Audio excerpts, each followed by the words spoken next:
Hello दोस्तों। UPPSC 2023 का जो मेंस का पेपर हुआ था ना, उसके क्वेश्चंस को हम यहाँ पे मॉडल आंसर के साथ डिस्कस कर रहे हैं। ये हमारा पेपर 5 है, ठीक है। तो हमारे चैनल पे पेपर 1 से लेके पेपर 6 तक सारे क्वेश्चंस कवर किए जाएंगे। It does mean 20 × 6 120 question per year, ठीक है। तो ये हम सारे क्वेश्चन को डिस्कस करेंगे और साथ साथ में हमने पेपर 1 तो स्टार्ट किया हुआ है, पेपर 5 भी स्टार्ट किया हुआ है। तो आप इसको मेरे चैनल पे जाके प्ले लिस्ट में आप फाइंड कर सकते हैं और सब्सक्राइब कर सकते हैं और बेल आइकन पे क्लिक कर सकते हैं, जिससे कि आप नोटिफिकेशन मिलती रहे। हम डेली क्वेश्चंस डिस्कस कर रहे हैं, पेपर 1 भी, पेपर 5 भी, और साथ ही साथ हमने 2022 के लिए ना मेंस के लिए जो क्वेश्चन पेपर हुआ था उसका लाइव आंसर राइटिंग करा रहे हैं। ये भी प्रीवियस पेपर ही है, ठीक है, बट इसकी जो हम आंसर राइटिंग है वो लाइव हो रही है, तो आप साथ साथ में कर सकते हैं। यहाँ पे भी मैं आपको सजेस्ट करूँगा कि आप अपनी टेक्स्ट बुक लेकर ये क्वेश्चन लिखिए, फिर इस क्वेश्चन को मेरे साथ ही सॉल्व कीजिए, जिससे कि आपको एक आइडिया लग जाए कि आपको क्या मिसिंग है और क्या क्या चीज़ें ऐड करनी है और विद इन अ टाइम आप कैसे कवर कर सकते हैं। ओके, तो आप ऐसे पेपर लीजिए, इसमें यहाँ पे क्वेश्चन लिखिए, ठीक है, उसका आंसर लिखिए, यहाँ पे आप थोड़ा गैप छोड़ दीजिए, यहाँ पे आप कीवर्ड्स लिख सकते हैं, ठीक है। तो ये कीवर्ड से क्या होगा कि जो एंड का टाइम होगा ना, आप तो उससे रिवीजन आपका बहुत अच्छा हो जाएगा। और ये कीवर्ड्स ही होते हैं जिसकी वजह से आप एक्स्ट्रा मार्क गेन कर पाते हैं, ठीक है। तो ये चीज़ें जैसे लाइक स्ट्रक्चर हो गया, प्लानिंग हो गया, मैप हो गया, डेटा हो गया, सेक्शन हो गए, article, case laws, schemes, okay. तो ये सब कोई भी क्वेश्चन होता है तो उसमें डेफिनेशन, ठीक है, तो ये आपको एक्स्ट्रा मार्क गेन करवाते हैं। डायग्राम्स का भी आप यूज़ कर सकते हैं, और डायग्राम्स भी आप बहुत मल्टीपल टाइप के यूज़ कर सकते हैं। लाइक आप ऐसे बॉक्सेस बना सकते हैं, ठीक है, आप ऐसे कर्टेन टाइप बना सकते हैं, ओके, और आप इस टाइप से डिफाइन कर सकते हैं,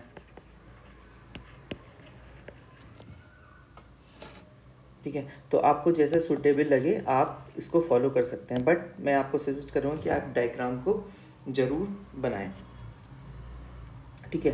अब नेक्स्ट हम कोई भी क्वेश्चन को 3 पार्ट में डिवाइड करके पढ़ रहे हैं। फर्स्ट इंट्रोडक्शन है हमारा, सेकंड हमारा बॉडी है, और कंक्लूजन है, ठीक है। ये हम जैसे जैसे करते जाएंगे मैं आपको बताता जाऊंगा, ठीक है। अब जैसे फर्स्ट है इंट्रोडक्शन, तो किसी भी इंट्रोडक्शन में हम डेफिनेशन लिख सकते हैं,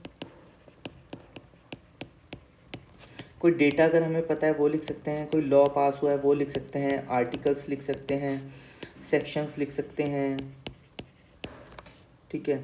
कोई ऑर्गेनाइजेशन या इंटरनेशनल ऑर्गेनाइजेशन ने कोई डेफिनेशन दी है वो लिख सकते हैं। ऐसे करके हम एक अपने जो इंट्रोडक्शन है उसको सपोर्ट कर सकते हैं। अब ये क्वेश्चन नंबर 9 है, क्योंकि हमारा डे भी 9 है, तो हम ये पढ़ते हैं, what are the key objective of Uttar Pradesh central policy.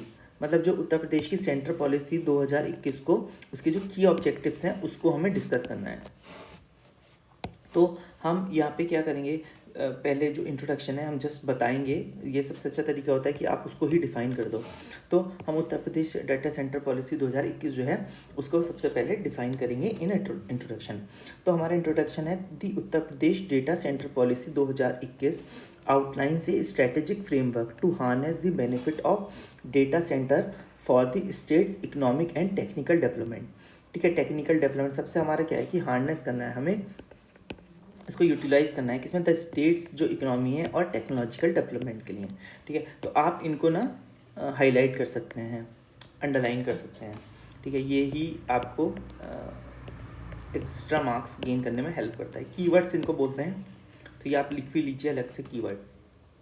Enacted to encourage the investment, promote innovation, ये जो डेटा सेंटर पॉलिसी है कहाँ हेल्प करेगी, to and ensure efficient data management and the policy underscore the state government commitment to creating a robust digital infrastructure. ठीक है, एक ही हमारा बिल्कुल जनरल व्यू हो गया। हमने देख लिया कि डाटा जो सेंटर पॉलिसी है वो क्यों आई है, ठीक है, उससे हमारा क्या डेवलपमेंट में पार्टिसिपेट करी, वो क्या होगा और उसमें क्या क्या चीज़ें कवर होंगी। ठीक है, तो ये हो गया हमारा जनरल पर्सपेक्टिव इंट्रोडक्शन। ओके, तो अब मैंने आपको बताया था कि कोई भी बॉडी है, बॉडी को सबसे अच्छा लिखने का तरीका होता है कि जो भी आपसे क्वेश्चन में आस्क है ना, क्या डिमांड है, ठीक है, तो आप उसको ही एज अ हेडिंग लिख दीजिए, तो आपको एक डायरेक्शन मिल जाएगा कि आपको किस डायरेक्शन में क्वेश्चन लिखना है। जैसे यहाँ पे अगर हम बात करें तो हमने की ऑब्जेक्टिव का, की objective the key objectives of the Uttar Pradesh data centre in policy 2021 include. ठीक है, तो ये हमारा हो गया जनरल एक हेडिंग हो गया। तो अब हम इसको इंक्लूड करते हैं क्या, फर्स्ट फोस्टरिंग ए कंड्यूसिव एनवायरनमेंट। ठीक है, कंड्यूसिव एनवायरनमेंट फॉर दी, देखिए ये कंड्यूसिव, ये वर्ड्स आपको कुछ ऐसे हैं जो कीवर्ड्स हैं या आप अपनी वोकेबलरी को करने के लिए, अच्छा करने के लिए आप ये एक जगह लिख सकते हैं।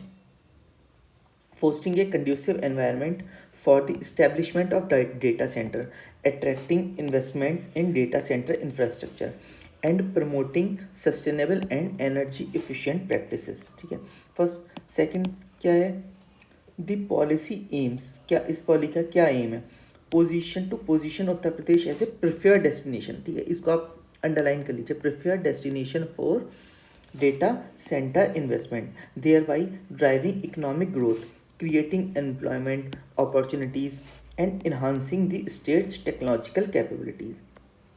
ठीक है, कि यहाँ पार्ट हो गया। अब उसके बाद हम लिख सकते हैं, it also outline measures to streamline approvals, provide incentives, ensure security and reliability in the data management। ठीक है, ये हमने 3 पॉइंट लिख दिए। अब सेवरल की milestone under the policy align with the national make in India initiative, कि ये जो हमारा उत्तर प्रदेश डेटा सेंटर पॉलिसी है उसका, ठीक है, वो जो है अलाइन है किसके साथ, national make in India initiative. तो वो क्या क्या चीज़ है, Uttar Pradesh host 55% of all electronic component manufacture in India. Okay, the state is a major manufacturing hub for mobile phone in India. Uttar Pradesh host over 196 companies in the electronic system design and manufacturing sector. The state has established itself as a key hub for electronic manufacturing, boasting electronic manufacturing clusters, okay, electronic manufacturing zone, industrial clusters and special economic zone exclusively dedicated to electronic manufacturing.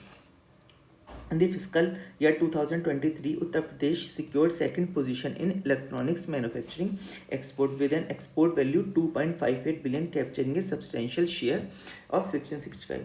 ठीक है, तो ये हमने की objectives बता दिए हैं कि क्या क्या की ऑब्जेक्टिव्स हैं, और उसके साथ साथ ये जो हमारी डेटा सेंटर पॉलिसी है ये अलाइंड है हमारे नेशनल इनिशिएटिव के साथ, तो हमने उसका भी डेटा दे दिया है एक। अब हम इसको कंक्लूड करते हैं कैसे, the Uttar Pradesh data centre policy 2021 align with the state's vision for digital transformation. मतलब इसका विजन क्या है, digital transformation and economic advancement by outlining clear objective, the policy seek to catalyse the development of data centre infrastructure, positioning Uttar Pradesh as a leader in the digital landscape. ठीक है, कि हम उत्तर प्रदेश को सबसे बेस्ट लैंडस्केप बनाना है, ठीक है, इस डेटा सेंटर इंफ्रास्ट्रक्चर के लिए। ठीक है, तो आप ये देखिए एक ये होल आंसर है, आप अपने से भी लिखिए आंसर और एक अपना ही क्वेश्चन बैंक तैयार कर लीजिए, ठीक है, जो आपकी हेल्प करेगा आंसर राइटिंग में, क्योंकि जो हमारी मसल मेमोरी है ना, शुड बी स्ट्रॉन्ग, क्योंकि आप जब भी आपको 3 आवर में 20 क्वेश्चंस लिखने हैं, ठीक है, तो आप ये क्वेश्चन वहाँ तभी लिख पाएंगे, हो सकता है 20 में से आपको शायद 9-10 ही क्वेश्चन आते हों या 11-12 क्वेश्चन आते हों, तो बाकी के जो क्वेश्चंस हैं आप वो उनको इजीली तभी कर पाएंगे जब आपने बहुत ज़्यादा प्रैक्टिस करी होगी। तो बार बार मैं आपको बोलता हूँ कि आप जितना ज़्यादा लिखेंगे उतनी आपकी मसल पावर स्ट्रांग होगी और आप with in 3 hours 20 questions complete कर पाएंगे। बहुत बहुत सारे स्टूडेंट्स मैंने देखा है कि 18-17 क्वेश्चन पे ही आके अटक जाते हैं। अगर आप 18 या 17 क्वेश्चन करके आते हैं ना, तो आप रेस से वैसे ही बाहर हैं। आपको एटलीस्ट फुल 20 क्वेश्चंस करने हैं। अब वो मैटर नहीं करता, हो सकता है कि कोई क्वेश्चन बहुत अच्छा लिखा हो और कुछ क्वेश्चन थोड़ा एवरेज लिखा हो, कुछ क्वेश्चन ज़्यादा अच्छा भी नहीं, बट आपको अटैम्प्ट 20 के 20 करके आने हैं। अगर बाई चांस कि इतना टाइम नहीं हो रहा कि सारे अटैम्प्ट, तो आप उसके कीवर्ड्स लिखिए। मैं आपको क्यों बता रहा हूँ कि कीवर्ड्स रखिए, कि टाइम नहीं है आपके पास, ठीक है, आपके पास मुश्किल से 3 मिनट बचे हैं, ठीक है, तो और आपको पूरा क्वेश्चन लिखना है, तो आप उसको कीवर्ड्स मेंशन कर दीजिए, ठीक है, मैप बना दीजिए उसके लिए, ठीक है, या फिर डायग्राम्स बना दीजिए। मतलब जो एग्जामिनर है उसको एक आइडिया लग जाना चाहिए कि भाई कैंडिडेट्स कुछ अवेयर है इस टॉपिक से, ठीक है। वो लोग ये नहीं चाहते कि एक्सपर्ट होना चाहिए, बट ये होना चाहिए कि आपको उस चीज़ की नॉलेज है और आपके दिमाग में क्लैरिटी है कि क्वेश्चन में पूछा क्या जा रहा है। तो ये चीज़ मैटर करती है, रेदर देन आप क्या लिख रहे हैं। आप कितना भी कुछ भी लिखते रहे, जब तक क्वेश्चन की आप डिमांड फुलफिल नहीं करेंगे ना, तो आपको 1 मार्क भी नहीं मिलेगा।